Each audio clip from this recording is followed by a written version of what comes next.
know this is hard for you. Call of Duty is coming.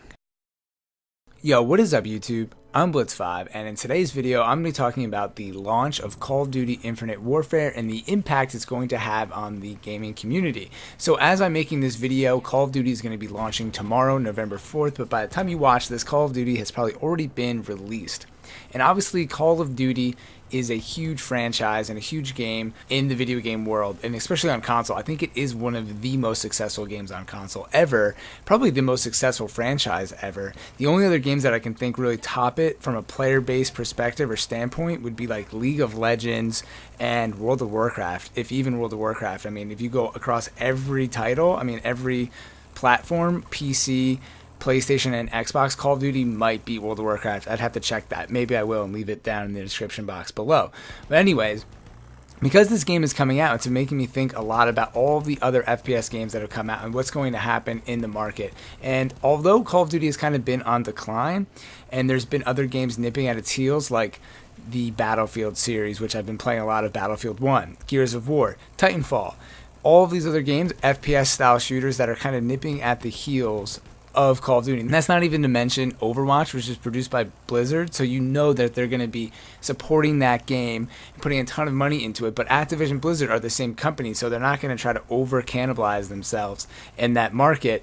But unfortunately for them, the player base is somewhat similar, so that's going to inevitably happen to their business because they are like competitive first-person shooters, although they are a little bit different. And I think Overwatch does kind of cater more to the PC universe when Call of Duty kind of caters more towards the console universe.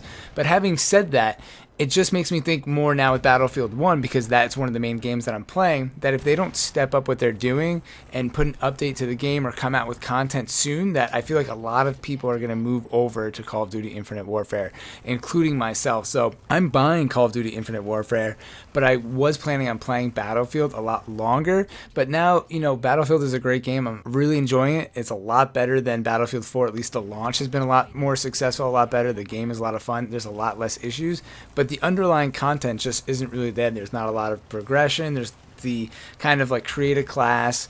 All of that kind of stuff is just kind of lacking, which it always kind of has been. I just don't think that many people have really stuck around with a Battlefield to notice that it's all missing.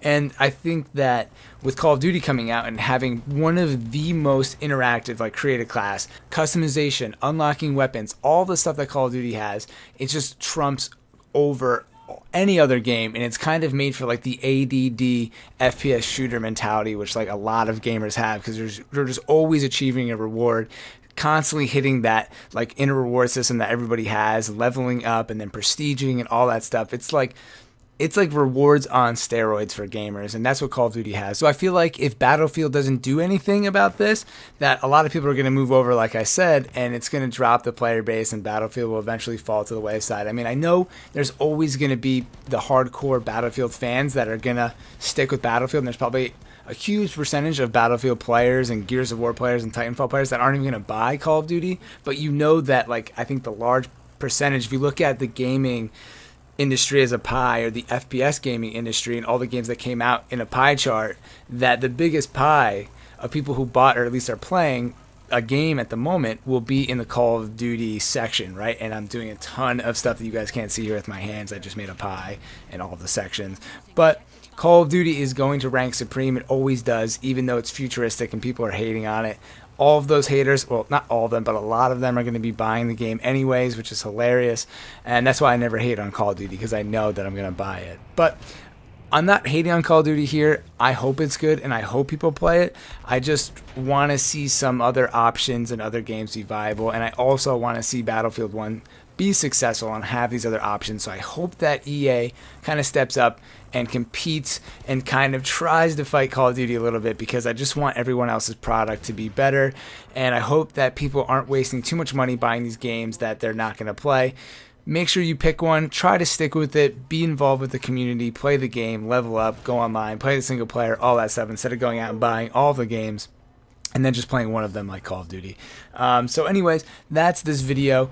Let me know if you guys are buying Call of Duty Infinite Warfare. If not, let me know what game you guys are playing. And as always, thank you all for watching. I'm Blitz5, and peace out.